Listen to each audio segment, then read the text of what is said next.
శ్రీ మహాగణాధిపతే నమః. శ్రీ గురుభ్యో నమః. దేవుడు ఆలస్యం చేస్తున్నాడా? అయితే ఈ పురాణ కథ వినండి, మీ జీవితాన్ని మార్చేస్తుంది. ఈ రోజుల్లో చాలామంది ఇలా అనుకుంటూ ఉంటారు, నేను దేవుణ్ణి నమ్మాను, పూజ చేశాను, అయినా నా కష్టాలు ఎందుకు తగ్గట్లేదు? దేవుడు నిజంగా మనల్ని వింటాడా, లేకపోతే మన భక్తి వృధా అవుతోందా? ఈ ప్రశ్నలన్నిటికీ సమాధానమిచ్చే ఒక గొప్ప పురాణ కథ ఉంది. అదేంటో తెలుసుకుందాం.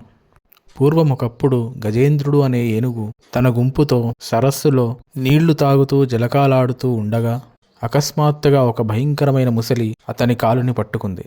రోజులు గడిచాయి. గజేంద్రుడు పోరాడాడు, బలం తగ్గిపోయింది. అప్పుడే అతడు గుర్తు చేసుకున్నాడు, నా బలం కాదు, నా భక్తి మాత్రమే నన్ను కాపాడుతుంది అని. తన తుంగతో కమలం తీసుకుని శ్రీ మహావిష్ణువుని పిలిచాడు, నారాయణ రక్షించు అని. తక్షణమే వైకుంఠం నుంచి విష్ణువు కిందికి దిగి వచ్చి ప్రత్యక్షమయ్యాడు. సుదర్శన చక్రంతో ముసలిని సంహరించి గజేంద్రుడికి మోక్షం ప్రసాదించాడు. ఇక్కడ ఒక గొప్ప రహస్యం ఉంది. దేవుడు ఆలస్యం చేయలేదు.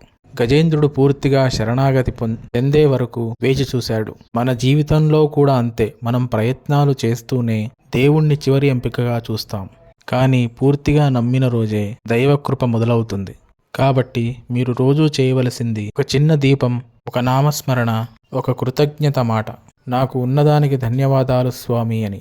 దేవుడు మీ జీవితాన్ని నెమ్మదిగా మార్చడం మొదలు పెడతాడు. గుర్తుంచుకోండి, దేవుడు ఆలస్యం చెయ్యడు, మన నమ్మకాన్ని పరీక్షిస్తాడు. మీ కష్టం కూడా ఒకరోజు మీ కథగా మారుతుంది.